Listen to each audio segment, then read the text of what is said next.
আসসালামু আলাইকুম। দূরের কাছে যে যেখানে বসে এই মুহূর্তে ভিডিওটা দেখছেন তাদের সবাইকে মাহফুজা কিচেন ভিডিওতে ওয়েলকাম। আজ মূলা দিয়ে মিনি মাছের ঝোল কারি করব। দেখতেই পাচ্ছেন অল্প মশলায় অল্প তেলে, এবং এই ঝোলটা এরকম একদম লাইট হবে, কালারটা এরকমই হবে, অসম্ভব মজা হয়। যারা মূলা খেতে পছন্দ করেন না, এই রেসিপি একবার হলেও ফলো করবেন, দেখবেন খুবই ভালো লাগবে। খুবই সিম্পল রান্না, কিন্তু খেতে অসাধারণ হয়। তো আমি তো এইভাবে ট্রাই করি, যে কোনো মাছ এই মূলা দিয়ে এইভাবে একই রেসিপিতে রান্না করি, অসম্ভব ভালো লাগে। আশা করি আপনাদেরও ভালো লাগবে। তো আমি কিভাবে মূলা দিয়ে মিনি মাছটা রান্না করেছি সেটাই আজকে আপনাদের দেখাবো।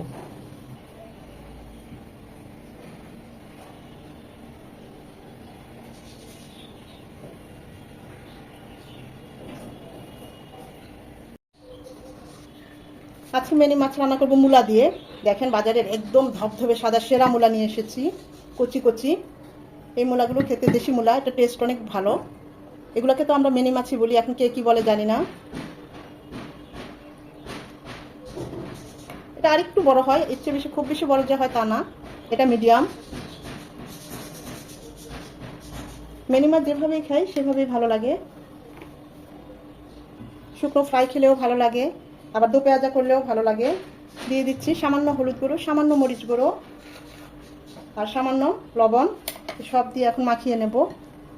তো যা বলছিলাম, যেটা দিয়ে রান্না করি মিনি মাছ, আপনি যদি সিম দিয়ে একদম পোড়া পোড়া করেন সেটাও খুব ভালো হয়, আবার দো পেঁয়াজা করলেও খুব ভালো হয়, এরকম মূলা দিয়ে রান্না করলেও খুব ভালো হয়। যেভাবেই রান্না করেন এই মাছটা অনেক সুস্বাদু।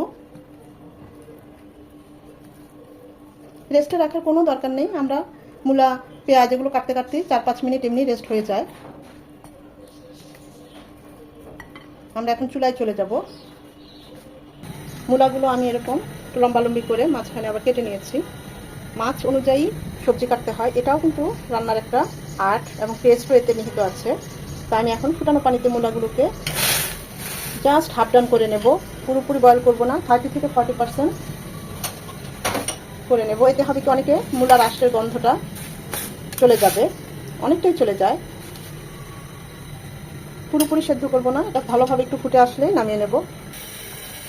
জাস্ট 2 থেকে 3 মিনিট একটু ভাপিয়ে নেব, আর কিছুই না। যার জন্য প্যানে দিয়ে দিচ্ছি সয়াবিন তেল।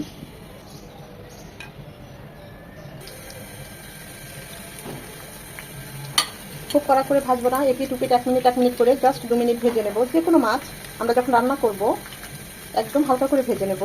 কড়া করে ভাজলে মাছগুলোতে মশলা ঢুকবে না, আর খেতেও ভালো লাগবে না, হার্ড হয়ে যাবে।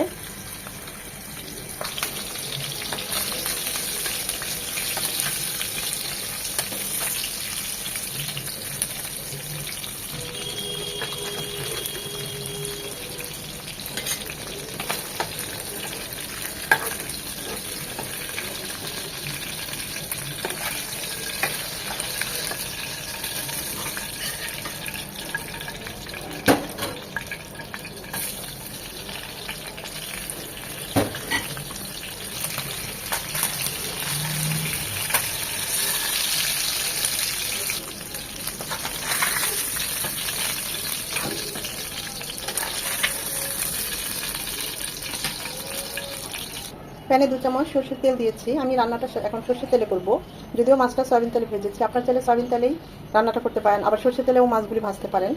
তেলটা গরম হয়ে এলে এখানে দিয়ে দিব একটা বড় তেজপাতা। এটা রিজনটা পরে বলছি, তেজপাতাটা কেন দিচ্ছি। তেজপাতাটা জাস্ট 20-30 সেকেন্ড হবে, এর থেকে একটা ফ্লেভার বের হবে। দুটো পেঁয়াজ কুচি,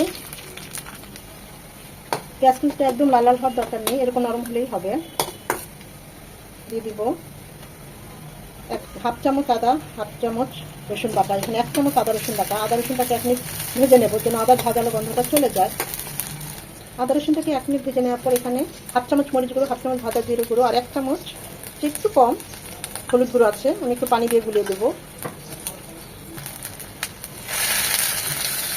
গুঁড়ো মশলা একটু পানি দিয়ে গুলিয়ে দিলে বাটা মশলার ফ্লেভার টেস্ট দুটোই আসে। এছাড়া মশলাগুলো পুড়েও যায় না, কষানোটাও খুব ভালো হয়। মশলাটা যত ভালো কষানো হবে রান্নার টেস্ট তত ভালো হবে। মশলাটা ভালোভাবে কষিয়ে নিয়ে আমরা যে মূলাটা ভাপিয়ে নিয়েছি সেটা দিয়ে দিচ্ছি। মশলার সাথে নেড়ে চেড়ে ভালোভাবে মিশিয়ে নেব। সাথে দিয়ে দিচ্ছি একটা টমেটো, ঠিক মূলার মতো করে কেটে নিয়েছি। দিয়ে দিচ্ছি স্বাদ মতো লবণ। এখন এই সব কিছু মশলার সাথে কষিয়ে নেব। এতে টমেটোর কাঁচা ভাবটাও চলে যাবে, আর মূলার সাথে ভালোভাবে মশলাটা কষানো হবে। লবণটা দিয়েছি যেন মূলার ভিতরে ঢোকে কষানোর সময়। একটু অল্প পরিমাণে দিবেন, যদি লাগে পরে আবার দেওয়া যাবে।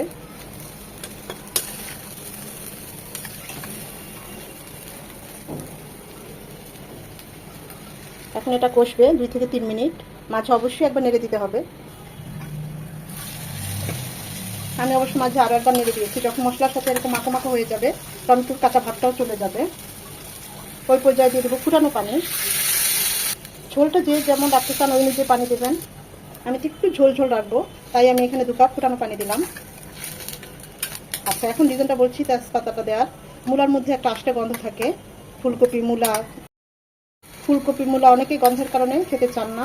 তো এরকম একটা তেজপাতা দিলে তেজপাতার ফ্লেভারে অনেকটাই গন্ধ কম আসে। আমি তো দিলাম, আপনারা চাইলে দিতে পারেন, আবার নাও দিতে পারেন, অনেকটাই কমে যায়। সত্যি বলছি, ট্রাই করে দেখতে পারেন। এখন এটা 3 থেকে 4 মিনিট হবে, মানে মূলাটা পুরোপুরি সিদ্ধ হওয়া পর্যন্ত এটাকে কুক করে নেব, ফুটিয়ে নেব। কারণ আমরা যখন পুরোপুরি যেন মূলাটা সেদ্ধ হয়ে যায়, কারণ মাছটা যখন আমরা দেব তখন কিন্তু আর এই মূলাগুলো নাড়তে পারবো না, একদম সেদ্ধ হয়ে গিয়েছে।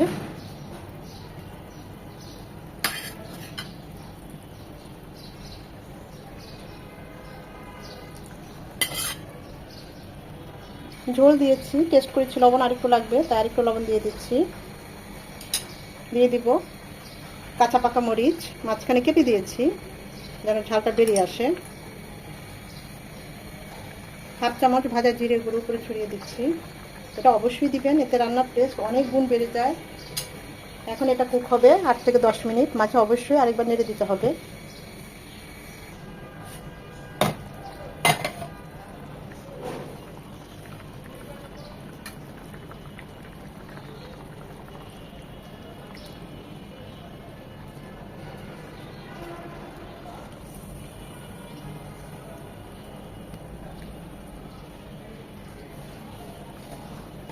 আরো 4 থেকে 5 মিনিট হবে।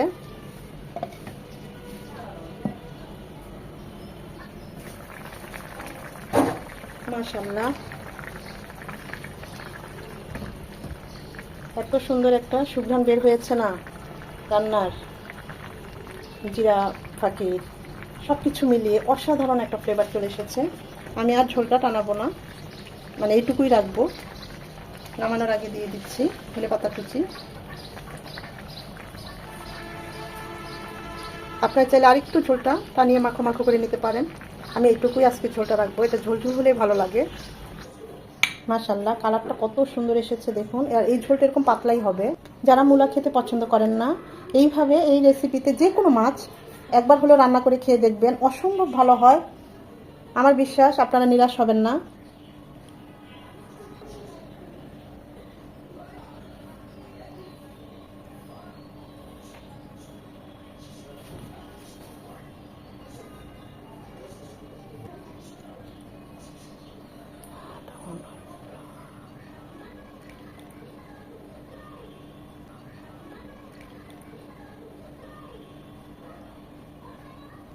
গরম গরম ভাত দিয়ে আজকে এই মূলা দিয়ে মিনি মাছ একদম জমে যাবে।